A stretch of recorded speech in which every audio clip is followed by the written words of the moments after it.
Ya, selamat sore ya Pak Daniel Ronda. Oh, mohon maaf ya. Kita bertemu di dalam acara namanya itu Sirup, yaitu suara Injil di ruang publik dan pada sore hari ini melalui podcast ini kita akan membicarakan terkait dengan isu yang sangat penting khususnya untuk pengelolaan alam, yaitu ekoteologi dan pemeliharaan ciptaan ya, creation care. Nah, ini nanti akan kita bahas dan sudah ada narasumber kita, Profesor Dr. Daniel Ronda. Ya, beliau itu profesor, kalau tidak salah nih nanti saya dikoreksi di bidang kepemimpinan, begitu ya.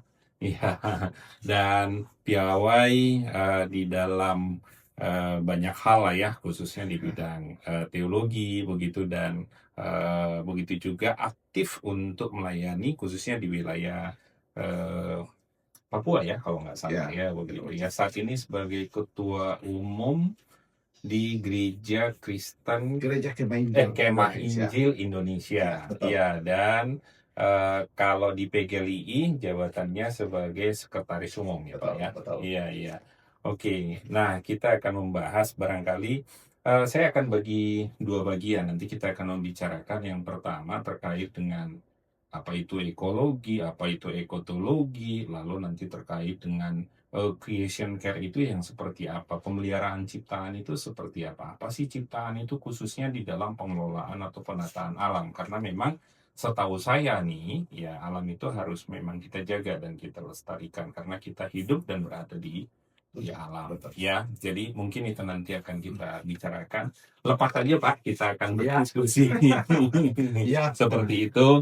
Ya, mungkin sebagai pengantar dari Pak Daniel Ronda sendiri, eh, Bapak mungkin bisa mendefinisikan sedikit terkait dengan ekoteologi, apa itu ekologi, apa itu teologi, dan kenapa harus kita membahas terkait dengan ekoteologi begitu. thank you Pak Asyong, dan senang boleh ada di dalam podcast kita yang perdana nih ya. Iya, Dan sirup. sirup namanya. Iya, nanti kita harus seruput Ya, sirupnya. oke. Iya, silakan Pak. Saya rasa isu ekoteologi bukan hal baru dalam kekristenan. Sudah lama dibahas, yaitu bagaimana concern gereja, dalam hal ini pengajaran gereja yang kita sebut dengan teologi, terhadap bukan hanya permasalahan antara relasi antara manusia dengan Tuhan, tetapi juga ekoteologi berbicara tentang bagaimana relasi Tuhan memandatkan kepada manusia tentang alam semesta ini. Sehingga ekoteologi adalah bagaimana kita yang mendapat mandat daripada Tuhan itu sendiri untuk merawat daripada alam yang merupakan uh, alat di tangan Tuhan untuk memelihara kita sebagai ciptaannya. Nah, Jadi itu mandat ya, mandat Tuhan. ya mandat Tuhan kepada manusia Ya, untuk memelihara tadi ya. memelihara Oke. ciptaan. Nah, itu awalnya memang mulai dari banyaknya pemikiran-pemikiran yang disalahpahami tentang kejadian satu, di mana dikatakan taklukkanlah bumi. Iya. Nah, kata taklukkan ini Iya. seringkali dimaknai dengan boleh dieksploitasi tanpa batas. Nah, inilah yang dikritisi, kata takluk ini untuk dikritisi kembali oleh para teolog, lalu katakan bukan kita memperlakukan bumi ini semena-mena, tetapi kita di dalam kita mengeksploitasi itu, kita juga diminta untuk merawat dan memelihara gitu. Tetapi ketika terjadi perawatan alam itu, nah ini kan yang menjadi susah, namanya merawat. Ya. Tapi waktu mau merawat itu, ada kalanya dia harus karena ditata. Ada kalanya dia harus dirusak untuk ditata. Ya, memang itulah yang menjadi percakapan yang panjang ya. Ketika teknologi semakin baik dan semakin maju dan berkembang, maka manusia lalu mulai mengeksploitasi alam ini, baik dengan adanya pemanfaatan hutan, adanya tambang dan sebagainya. Nah, tentu ini ada yang mengatakan, oh kita tidak bisa melakukannya, tetapi pada satu sisi kita memerlukannya. Nah, oleh sebab itu kita mau supaya ketika kita melakukan eksploitasi baik penggunaan hutan, hasil hutan maupun juga tambang, kita tetap boleh mengeksplornya, tetapi ada tanggung jawab untuk menjaga dan memelihara. Itulah sebenarnya isu ekoteologi yang dibahas dalam teolog-teolog, sehingga ketika ekoteologi ini masuk ke Indonesia dalam konteksnya misalnya di Papua, di mana di Kalimantan, maka di situ pentingnya suara-suara juga untuk kita memperhatikan nilai-nilai yang ada di masyarakat, nilai-nilai budaya yang juga harus menjadi perhatian kita, karena dalam mandat Tuhan, di dalam kejadian itu bukan hanya mandat taklukkan, tetapi ada juga mandat budaya di dalamnya. Ada mandat budaya ya. Nah, kalau misalnya gini nih, kita Prof sedikit terkait dengan ekologi gitu ya. Ini berbicara tentang ekosistem begitu ya, terkait dengan alam ini begitu ya. Tetapi ketika kita berbicara tentang teologi, berarti kan kita berbicara tentang relasinya dengan Tuhan. Betul. Nah, relasi dengan Tuhan ini, ya apalagi katanya kalau teolog itu biasanya lebih banyak itu membicarakan terkait dengan apa ya, barangkali ya seperti berkhotbah dan seterusnya gitu. Menurut Ya, Prof sendiri bagaimana? secara awam tentu jemaat memahami dan orang umumnya memahami adalah relasi kita dengan secara vertikal. Iya. Kemudian secara horizontal pun hanya di antara sesama manusia. Nah, ekotologi beyond, melewati batas itu, yaitu ciptaan itu sendiri. Bagaimana kita sebagai orang yang memiliki relasi dengan Tuhan mengekspresikan iman kita di dalam kita menjaga, menata alam ini. Itulah sebenarnya ekoteologi. Iya, jadi tidak salah dong Ya. orang-orang teolog-teolog untuk membicarakan terkait dengan ekologi ya. Ya, betul. Iya, artinya kan ini masih ada bidang yang harus dibicarakan gitu ya. Benar ya, Prof Betul, ya? betul. Betul ya. Jadi maksud saya kita membicarakan ini bukan karena kepakaran di bidang ekologi begitu ya, Bukan, tetapi betul. yang mau kita lihat itu adalah bagaimana ekoteologi ini peran kita sebagai orang-orang yang percaya dimandatkan tadi itu ya, Ya. terkait dengan ciptaan yang harus dikelola. Nah, saya mau masuk begini, karena Prof sendiri mengamati lah ya, sejauh mana gitu ya, tapi bukan sejauh timur dari barat ya, Prof. Di dalam pengelolaan ini, supaya tidak terjadi eksploitasi.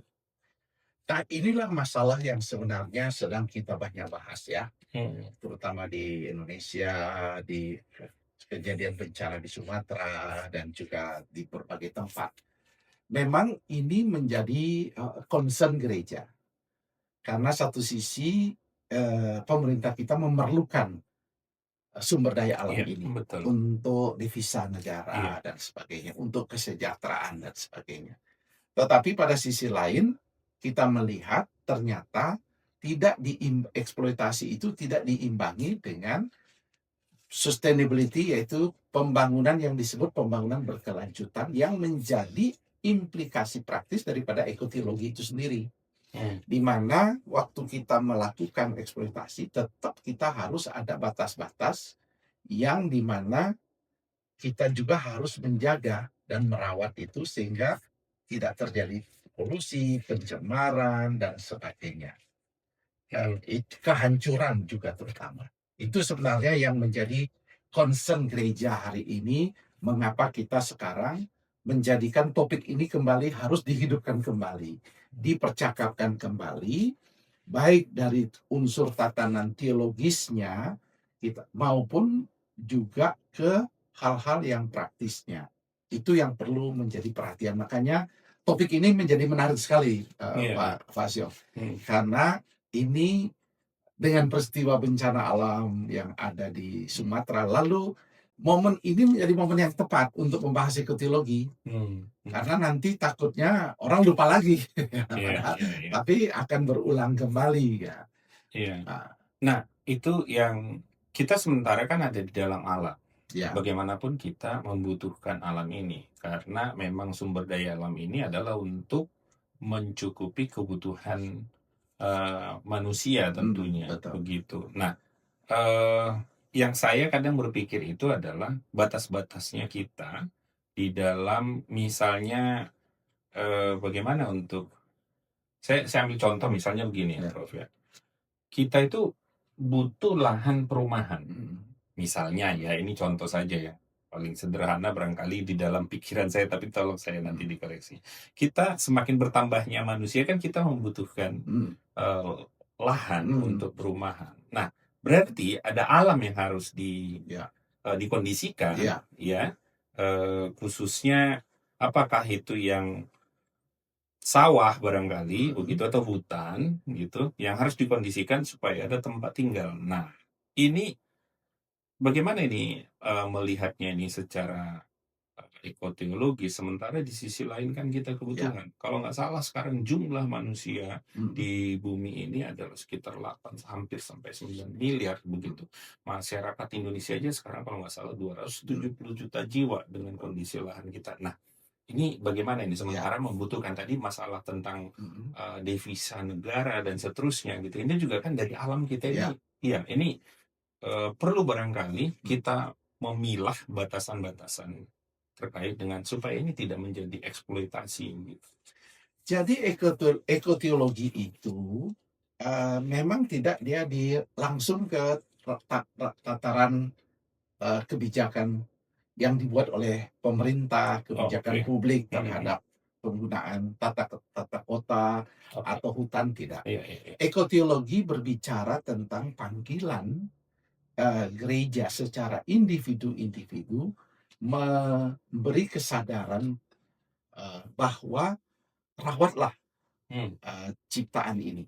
Sedangkan gereja dari segi pimpinan gereja dan dari segi bangunan teologi yang harus dibangun adalah memberi suara kenabian kepada pemerintah kita bahwa di dalam mereka membangun kita harus menyuarakan bahwa mereka harus membuat pembangunan misalnya tata kota yang ditanya tadi, harus ada misalnya ruang hijaunya, harus ada sungai yang dirawat dan sebagainya. Memang itu bukan urusan ekoteologi, tetapi kita menyuarakan itu kepada pemerintah. Kita menyuarakan kesadaran itu, jangan sampai kebijakan-kebijakan pembangunan memarginalkan orang miskin dan mengorbankan juga alam yang ada, tetapi harmoni dengan alam. Karena dengan adanya alam yang terjaga dan semuanya justru menolong tatanan itu menjadi lebih baik. Jadi ekoteologi ada di suara profetik kita untuk mereka harus melakukan pembangunan itu yang bersifat sustainability, berkelanjutan, untuk kalau tambang dan sebagainya. Untuk perkotaan mereka harus membuat masyarakatnya sehat dengan pembangunan yang hijau, ruang public space-nya, ruang hijaunya dan sebagainya. Sedangkan di tataran mikro, artinya di jemaat, mereka juga diberi kesadaran ekoteologi itu, misalnya tidak melakukan buang sampah sembarangan, membuang sampah ke sungai yang seperti kita lihat sendiri ya. Kemudian membuang air secara sembarangan dan mengembangkan budaya yang harus gereja dorong adalah misalnya pembatasan penggunaan plastik dan sebagainya. Jadi ada hal-hal yang lokal yang kecil, tetapi ada juga hal-hal yang makro. Jadi ekoteologi adalah suara gereja. Suara gereja ya. Suara gereja untuk mengatakan ini loh alam adalah di mana cara Tuhan memelihara umatnya. Ini bahasa Iya, sederhananya begini, Pak iya, Asyik. iya. Tuhan, kita bicara, berikanlah kami makanan kami yang secukupnya. Secukupnya. Oh iya, masalah secukupnya ya. Bukan makanan itu kan tidak datang dari sorga, Iya, betul. dari alam ini. Iya, betul, betul. Kalau alam ini tidak menyediakan, Iya, iya, bagaimana? Nah, iya. itu ekoteologi. Mhm, Kita sebagai contoh, ketika bicara di Sumatera, mhm, ada satu bapak bilang begini di Sumatera Utara, saya punya uang, mhm.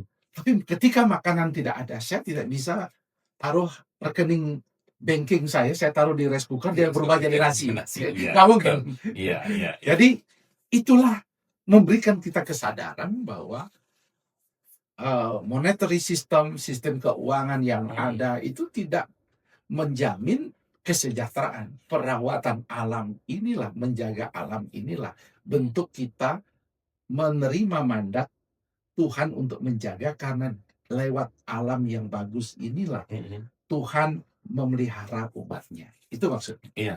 Jadi saya menangkapnya itu begini, jadi perlu harmoni ya, atau Ya, keseimbangan ya, seimbang. keseimbangan. Lalu saya menangkap poin yang kedua itu adalah, ya kita memanfaatkan alam ini adalah seperti doa Bapa kami, berikan kami makanan yang secukupnya, bukan selebih-lebihnya gitu ya. Iya, itu poin yang sangat menarik sih menurut saya.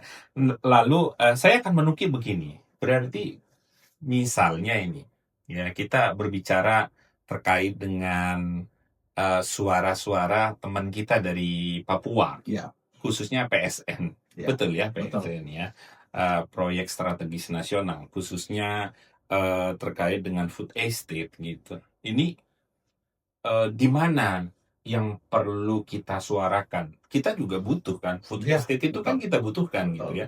Tetapi yang menjadi kekhawatiran atau yang menjadi permasalahan itu seperti apa? Ini kan masalah. Ya. Ini ekologi juga ya. Ini Betul. juga kita akan membicarakan Betul. terkait dengan ekoteologinya. Kalau menurut Prof. Ronda sendiri bagaimana? Jadi tentang masalah food estate PSN yang ada di Merauke dan Papua Selatan ini bukan, ini fakta yang Iya, ada iya, di iya. lapangan saat ini. Mhm, Dan hari ini memang orang Papua menyuarakan diri mereka, suku-suku asli di sana menyuarakan bahwa kami ini Papua itu bukan tanah kosong misalnya. mhm, Itu suara yang sebenarnya harus mhm, didengar oleh pemerintah, bahwa ketika mereka melakukan ekspansi dan eksploitasi eh,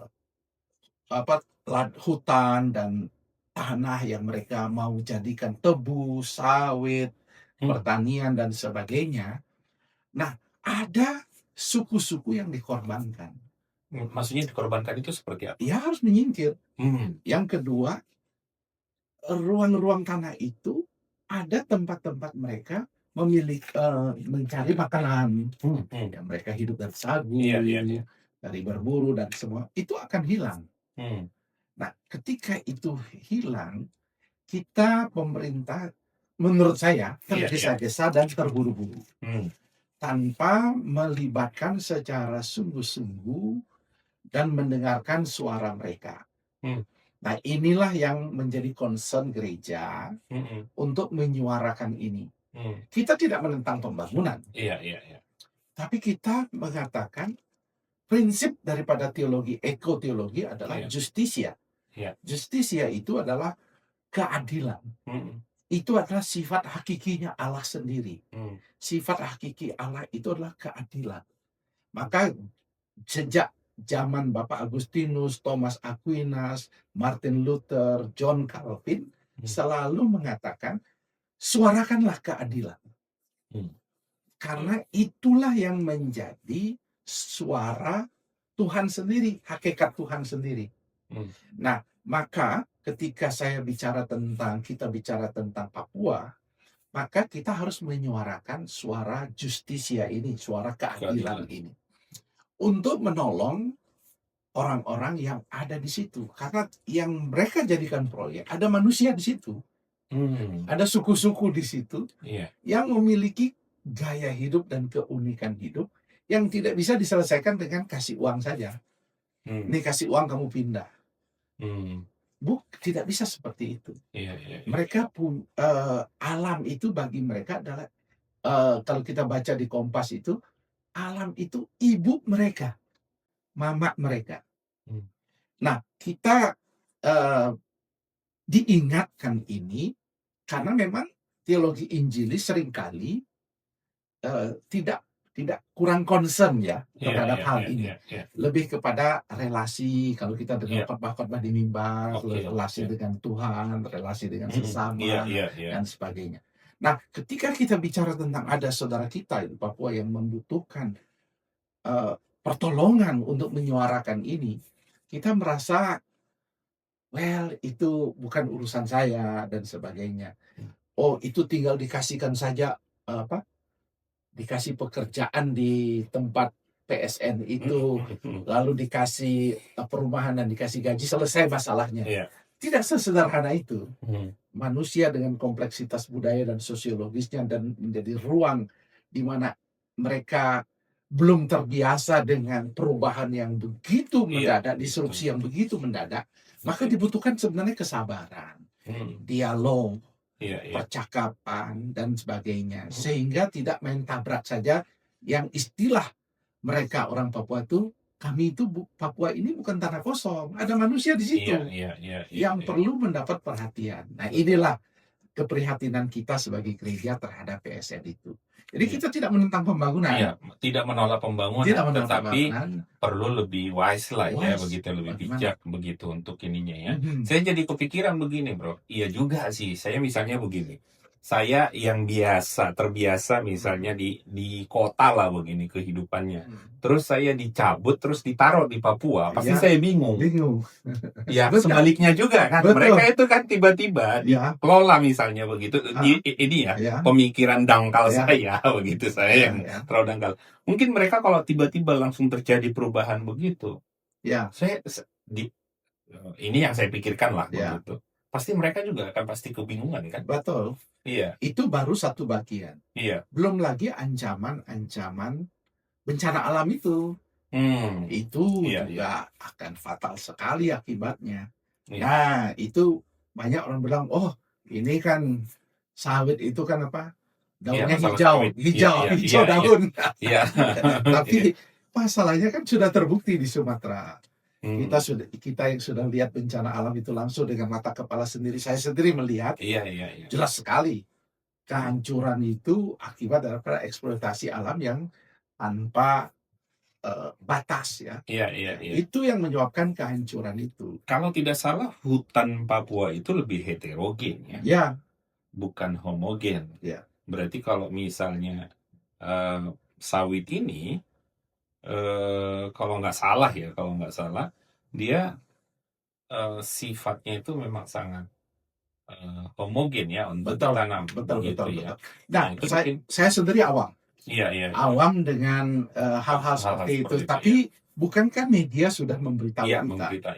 Jadi sebenarnya tanpa harus menjadi ahli hutan, itu kita sudah mendapatkan informasi, apalagi dengan peristiwa bencana alam yang ada di Sumatera, dan juga bencana yang di Kalimantan yang mungkin tidak terekspos di dunia dunia itu. Saya sering ke Kalimantan, Pak Syong, itu bukan main-main.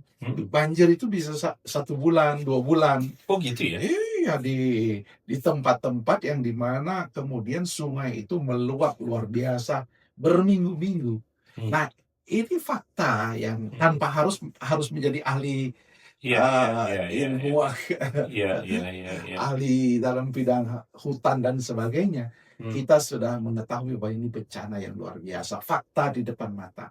Maka kita gereja, kita perlu, saya minta para pemimpin gereja di gereja lokal perlu memiliki pengetahuan tentang ekoteologi ini dan melakukan tindakan-tindakan sederhana untuk menyelamatkan ciptaan di sekitar mereka, karena ini bukan pilihan, bukan tambahan pekabaran Injil kita hanya jiwa, Iya. tapi juga tanggung jawab mandat budaya ini mandat yang serius juga. Iya, Bukan iya, hanya mandat amanat agung ya, iya, iya, tapi iya. mandat budaya untuk merawat ciptaan itu. Iya, amanat agung jalan terus. Jalan terus, jalan Bukan terus. berarti menggantikan amanat agung, Amanat agung tapi jalan mandat terus. budaya juga. Mandat budaya untuk Iya, memelihara ciptaan, untuk jalan memelihara terus. ciptaan. Jangan sampai penginjilan tetapi nggak ada tempat tinggal. Nggak ada tempat tinggal. Itu. Iya, iya. Nah, Bapak kan sering ini ke Papua. Iya. Ya, kira-kira apalagi baru Ya. baru pulang juga ya dari Iya, sana ya. iya. Iya, baru pulang dari sana. Seperti apa sih sebenarnya keresahan-keresahan teman-teman kita, saudara-saudara kita dari sana itu khususnya dengan proyek pemerintah kalau nggak salah berapa ribu itu ya, berapa ribu. Ya, ini kan bertahap. Iya, Mereka membangun, tidak langsung iya, jutaan iya, hektar. iya, iya.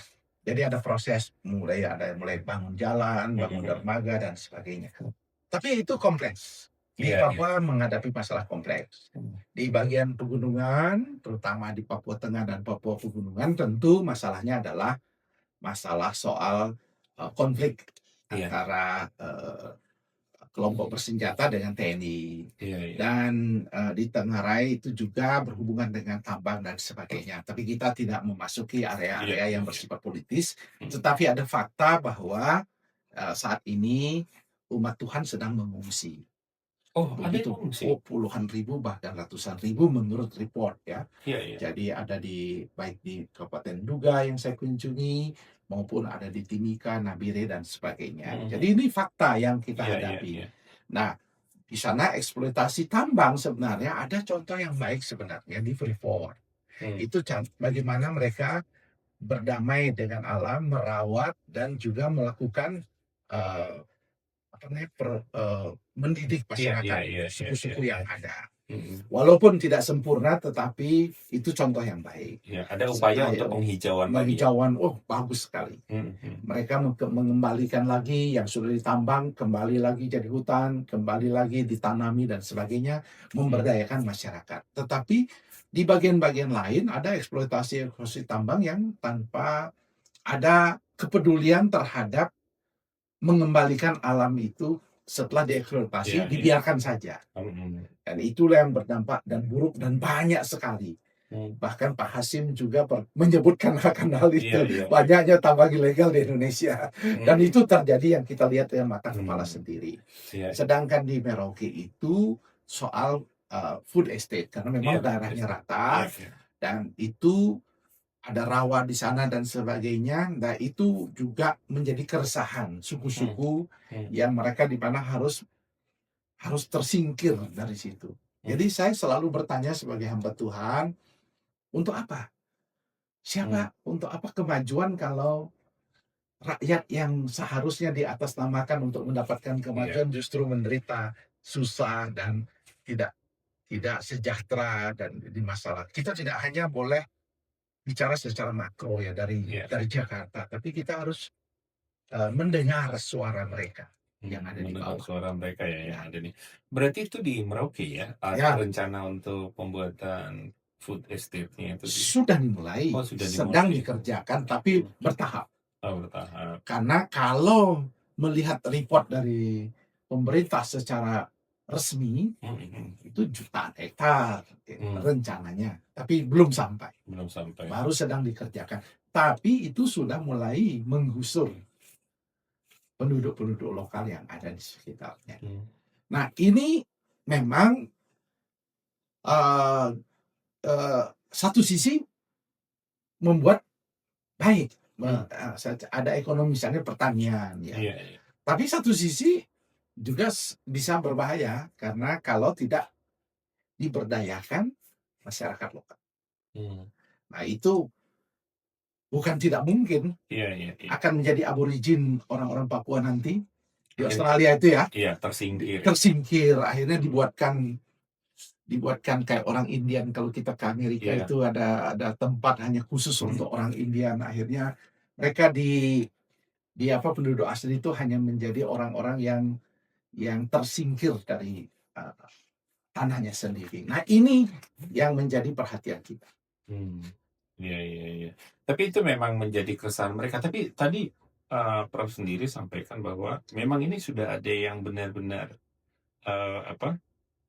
tersingkirkan ya dengan Ya, prosesnya ini ya, ya pasti. mereka difasilitasi atau gimana sih yang Prof dapat informasinya dengan mereka di sana?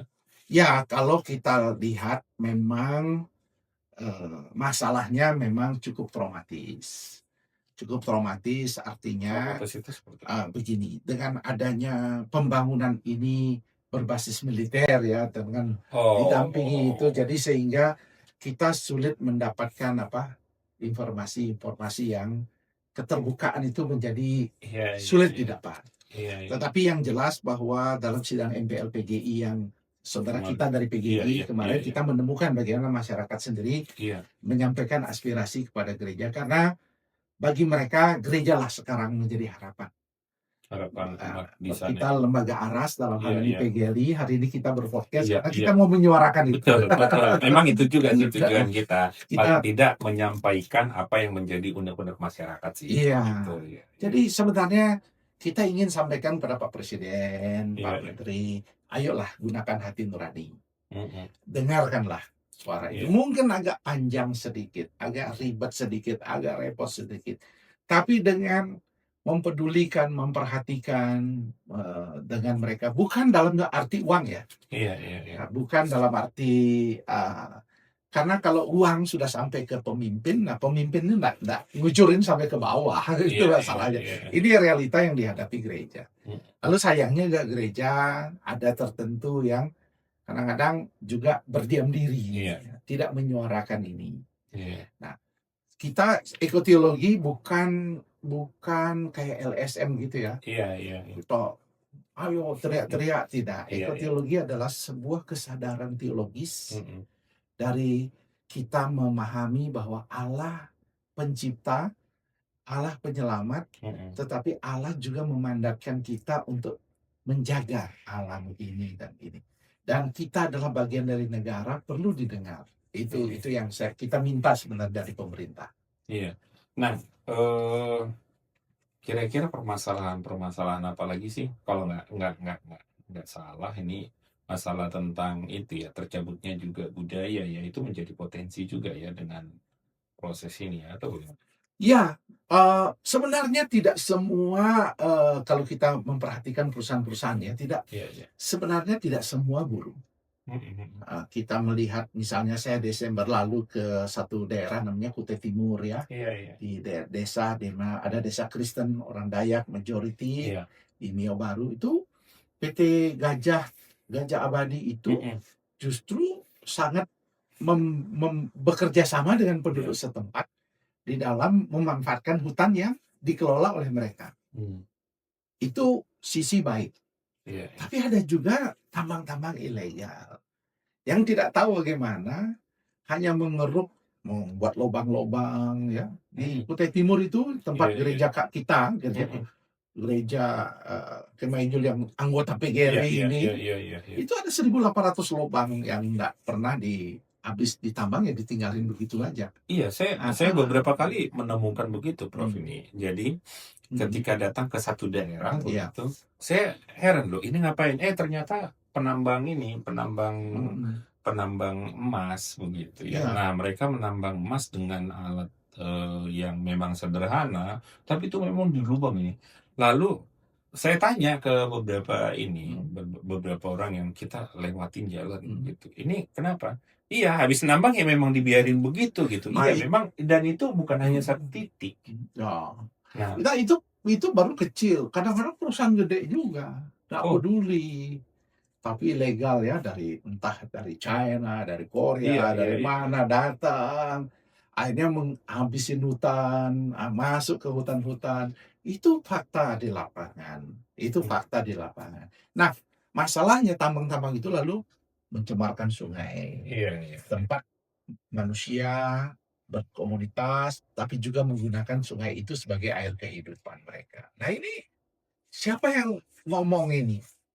Pemerintah kayaknya punya idealisme mungkin dari Bapak Presiden, tapi di lapangan Iya, proses bagaimana? implementasinya. Siapa yang ngomong Iya kalau iya tidak kita yang kasih tahu mereka? iya, betul Dan betul. kalau mereka menutup telinga untuk hal ini, lalu bagaimana? Pada siapa kita berharap? Jadi ini bukan soal kritik, itu bukan kritik kita. kesadaran ekoteologis kita bukan sebagai bentuk ketidaksetujuan kita terhadap pembangunan, tetapi di sini sudah ugal-ugalan. Ugal-ugalan dalam menambang, ugal-ugalan dalam mengeksploitasi. Dan dengan adanya kebijakan-kebijakan, banyak raja-raja kecil di daerah yang kemudian tidak dibarengi dengan kesadaran-kesadaran tentang menjaga dan Jangan ya, merawat. penambang ilegal orang Kristen lagi. Itulah yang harus juga, makanya gereja juga bercermin. Iya. Jangan ini pimpinan-pimpinan ini memang Iya. kalau kita jujur ngomong, Iya. mereka bilang, ya Pak, kami kan hanya menjalankan walaupun kami manajer ya. Tapi paling tidak mereka menyuarakan itu di internal mereka. Iya. Ayo Pak, ini beri kesadaran, ini sungai sudah rusak, ini masalah banjir akan terjadi, longsor akan terjadi kalau kita begini. Nah, ada perusahaan-perusahaan yang baik, Pak. Ada. Iya. Ada yang baik sekali. Tapi ada juga, tapi kebanyakannya itu yang kacau. yang apa yang kita lihat di Sumatera, di Aceh, di mana? Sumatera Barat. Itu kebanyakannya itu gara-gara yang kacau-kacau ini. Dan yang paling sadisnya begini, merantau datang ke sana terus bikin tambang ilegal gitu Ya, kan. Terus dia yang menikmati gitu ya. ya. Tapi yang menjadi korban masyarakat setempat. Iya. Nah, ini apalagi kemudian banyak pihak-pihak dari luar negeri yang datang lalu bekerja sama dengan ini. Nah, itu yang sedih sekali melihatnya. Iya. Tapi nggak ada perlawanan dari masyarakat setempat ya terkait Jadi gini, proses-proses. dalam pengalaman saya di Kalimantan melihat bahwa ternyata mereka ada mafia-mafia. Mafia-mafia itu begini, mereka misalnya mereka membujuk. Jadi tanah itu kan kadang-kadang hutan itu kan tidak bersertifikat. Ada namanya adat punya. Iya. Desa-desa kepala-kepala adat itulah yang dibujuk ya, diiming-imingi, akhirnya untuk melepaskan, mendapatkan persetujuan dari pimpinan atau adat. Padahal tapi ada yang tidak mau, diteror gitu. Jadi seperti ada mafia-mafia lain. Di Papua pun begitu. Ya. Jadi kepala-kepala suku didekati. Jadi kalau nanti dia lapor ke Jakarta bilang, ini kan kami sudah dapat kepala suku sudah tanda tangan. Jadi kita akhirnya dilema melihat itu.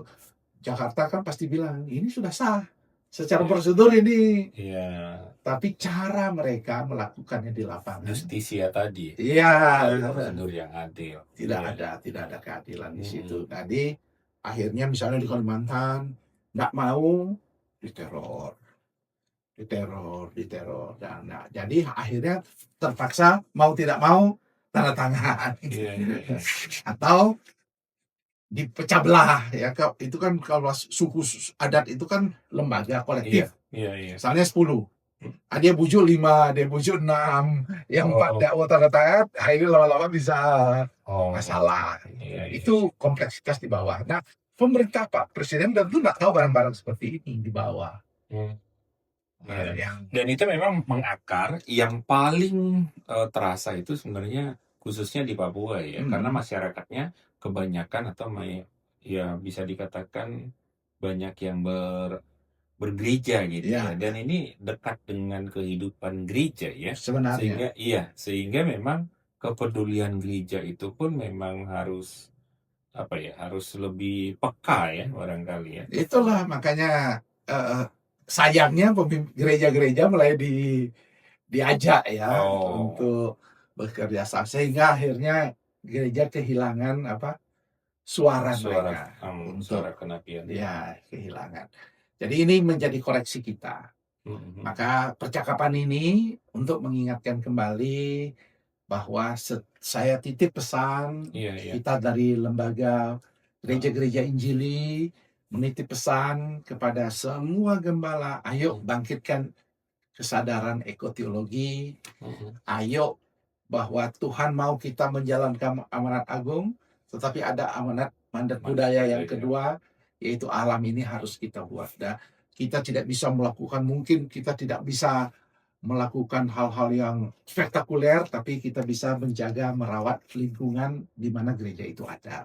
Iya, Saya iya. rasa itu pesannya. Iya, saya pikir pesannya udah sangat Hmm. jelas. Nah, kira-kira dari PGRI sendiri apa yang mau dilakukan ini, Pak Sekum? Ya, jadi kita mulai memberikan sosialisasi apa sebenarnya pandangan kaum Injili sedunia terhadap eh, creation care ini, merawat Iya, ciptaan iya, ini. iya. Karena kita memang gereja yang dituduh tidak peduli. Gereja yang dianggap hanya mau pikir sorga aja. Iya, sama penginjilan. Penginjilan terus. Iya. Nah, kita mau kasih tahu Iya, itu tidak boleh hilang, iya, tetapi pada saat yang sama iya. kita merawat. Yang kedua, setelah sosialisasi tentu kita akan membuat acara-acara simposium, kesadaran-kesadaran, Iya. menerbitkan ini. Lalu juga yang ketiga, pernyataan-pernyataan keprihatinan. Jadi kita menyuarakan terus. Iya, iya. Nah, tak henti-hentinya. Mungkin didengar, mungkin tidak, tetapi tidak boleh berhenti. Iya, iya. Karena John Calvin katakan, justisia, sifat hakikat Allah untuk menyatakan keadilannya Tuhan, itu kita harus suarakan. Tetapi yang kita tentu kita memakai juga relasi. Iya, Jadi iya. kita berharap dengan teman-teman para pemimpin gereja Injili punya koneksi-koneksi ke pemerintahan, ayo kita berterus terang menyampaikan realita yang ada di lapangan. Nah, jadi banyak cara kita akan lakukan. Yang jelas bahwa para gembala harus punya kesadaran itu. Mereka yang di lapangan yang harus.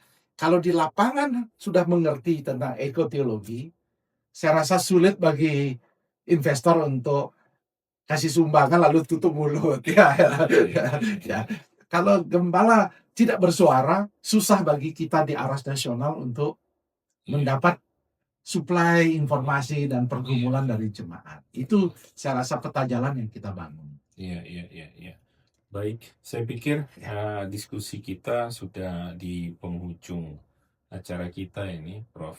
Karena hampir sudah 45 menit lebih ya begitu. Nah, mungkin closing statement saja. Saya pikir tadi yang saya tangkap itu yang pertama bahwa gereja itu tidak menolak, khususnya gereja Injili tidak menolak pembangunan, tetapi butuh keseimbangan, begitu betul. ya.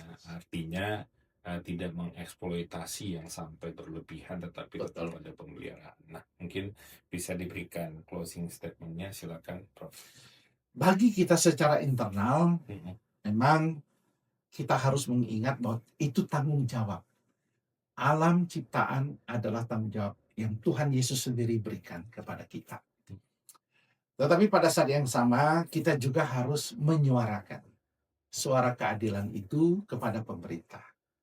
Dan ketika kita menyatakan keprihatinan, saya berharap itu tidak dimaknai sebagai perlawanan terhadap pembangunan, tetapi sebagai bentuk partisipasi kita untuk membuat negara ini menuju kepada kemakmuran yang sebenarnya, bukan kemakmuran yang semu, yang hanya dinikmati oleh sekelompok orang saja. Saya rasa itu pesan yang saya ingin sampaikan. Ya, terima kasih Profesor Dr. Daniel Ronda di acara Sirup, ya, Suara Injil di Ruang Publik. Dan ini adalah program dari Infokom PGLI Pusat. Jadi kita akan terus nanti menghadirkan dengan podcast-podcast yang menarik, dengan topik-topik yang up to date, dengan narasumber juga yang kredibel di bidangnya. Sekali lagi terima kasih untuk podcast pertama kita ini, Dana sudah bersedia menjadi narasumber kita dari program Infokom, ya, Sirup, Suara Injil di Ruang Publik. Terima kasih, Tuhan Yesus memberkati. Amin.